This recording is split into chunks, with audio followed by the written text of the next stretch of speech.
Christine Boutin sur le chemin de Saint-Jacques-de-Compostelle, la candidate du Parti démocrate chrétien, part à la pêche au parrainage des maires. Mais pour l'instant, c'est surtout les journalistes qu'elle attire. Laetitia Krupa, Yann Moaligou l'ont suivi cette semaine sur les routes de la Beauce.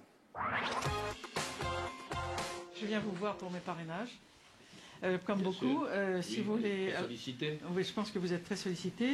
Depuis le 12 janvier, Christine Boutin a inauguré un nouveau type de pèlerinage. Elle a choisi le chemin de Saint-Jacques-de-Compostelle pour courir les mairies et récolter ses 500 signatures dans un rythme effréné. 20 rendez-vous par jour, 3 jours par semaine, enfin quand c'est possible. Monsieur le premier adjoint est disponible pour vous recevoir et monsieur le maire est au Sénat aujourd'hui. Ah, flûte alors. Car c'est surtout ça le quotidien de Christine Boutin. Mardi, nous l'avons suivie dans le département de l'Eure-et-Loire, entre les refus, les mairies fermées et les promesses fébriles. Je vais quand même vous donner mon imprimé. Oui. Et puis voilà, je ferai ce que vous souhaitez bon pour la démocratie. Mais l'ancienne ministre du Logement de Sarkozy a au moins réussi un pari, revenir dans la lumière médiatique. La candidate du Parti chrétien démocrate cherche des parrainages. Christine Boutin est très loin de ses 500 signatures. En ce début de campagne morose, l'image d'Épinal d'une Christine Boutin en goguette sur la route de Compostelle excite la presse. À chaque étape de son pèlerinage et à la surprise des maires qui l'accueillent, la candidate est entourée de journalistes. Vous les prévenez qu'il y aura autant de presse avec vous? On leur dit, oui, on leur dit. Il y en a certains qui acceptent, comme ce maire, et puis il y en a d'autres qui ne veulent pas. Donc voilà. Mais je suis très étonnée, mais positivement, je suis très étonnée parce que quand j'ai lancé cette idée d'aller sur les chemins de Compostelle, je ne pensais pas que ça aurait un tel attrait médiatique. C'était pas un peu le but quand même?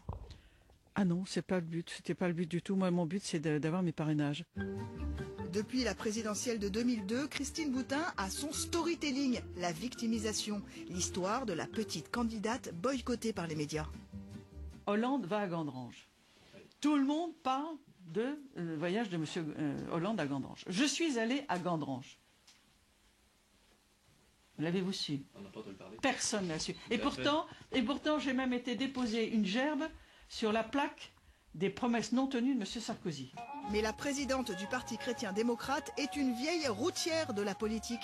Elle a une technique infaillible pour faire parler d'elle, les coups d'éclat.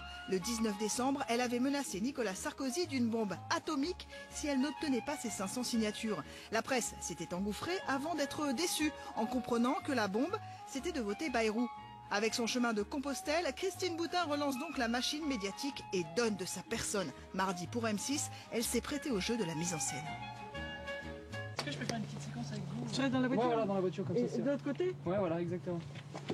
Qu'est-ce qu'on ferait pour vous? Ça peut peut-être vous intéresser pour les images, puisque ici il n'y a pas de maire, j'ai pas de maire, donc je vais lui donner un petit document. Forcément, les petits candidats sont très coopératifs avec les médias. Christine Boutin n'est pas une exception. Ça m'est déjà arrivé de faire des sujets sur les parrainages. J'avais suivi à l'époque Corinne Lepage en 2002 pour la présidentielle et ça avait été tout aussi simple et tout aussi chaleureux. Pour Christine Boutin, c'est aussi l'occasion de redorer son image, version 2012, iPad à la main. J'ai mon agenda, je sais quelles sont les communes que je vais aller voir. Par exemple, j'ai vu la maire de Bonneval et à la fin du rendez-vous, j'ai mis reçu par le maire adjoint, le maire donne sa signature à Sarko. C'est bien que je sais que c'est pas la peine de relancer, si vous voulez. Et même les réseaux sociaux n'ont plus de secret pour elle. Il paraît que vous tweetez. Bien sûr que je tweete, oui, je tweete. Bien sûr, je tweete comme tout le monde. Tous les jours?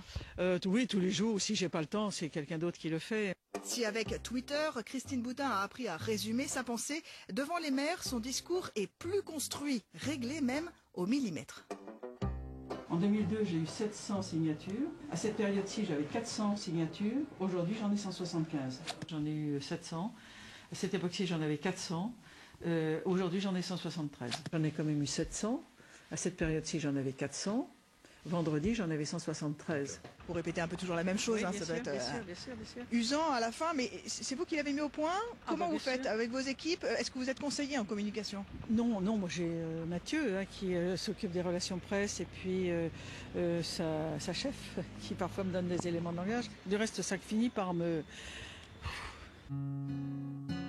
À la fin de la journée, la présidente du Parti chrétien démocrate fatigue. Mais pas question de capituler devant notre caméra. Elle se fait guerrière. Tous les jours c'est comme ça. Je sais pas, j'en ai peut-être 3 possibles. Trop possible, je pense. Hein. Éventuel. Donc c'est très difficile, mais il y a un moment où ça va se débloquer. De toute façon, j'irai jusqu'au bout. Donc voilà. Ça, c'est un élément de langage, non? J'irai jusqu'au bout. Ah non, ce point, vous allez le voir, vous allez pouvoir le vérifier. Vous ne me connaissez pas. Si vous dites ça, c'est que vous ne me connaissez pas. J'irai jusqu'au bout. J'irai jusqu'au bout. Je vous ai dit, j'irai jusqu'à la frontière espagnole. J'irai jusqu'au bout. Non, non, c'est pas un élément de langage. Christine Boutin, quand elle dit, elle fait. Finalement, la franchise de la candidate paye. Pour les journalistes qui l'ont suivi, le folklore et la mise en scène ont laissé place à l'information du jour, la galère des petits candidats. Je pense qu'elle a voulu médiatiser cette action-là, elle a voulu montrer à tout le monde que c'était pas simple et les médias sont venus et c'est normal aussi, c'est notre travail de faire ça. Oui, certes, on a répondu à l'appel de communication de Madame Boutin, mais cette communication correspond à une réalité et on l'a filmée. Et le chemin de croix de Christine Boutin ne fait que commencer. Elle a jusqu'au 16 mars pour déposer ses parrainages, mais après une semaine très médiatisée, elle risque de ne pas revoir une caméra de sitôt. Alors, après son dernier rendez-vous de la journée, positif d'ailleurs, Eh ben non. nous lui avons demandé si elle n'avait pas peur du blues médiatique. C'est plutôt quand j'étais ministre que j'ai eu ce blues, parce que là, j'étais absolument pas libre de pouvoir parler. Maintenant, le temps change. Le temps change. Mais c'est vous. Ça a dû vous plaire, Saint-Jacques-de-Compostelle, je pense.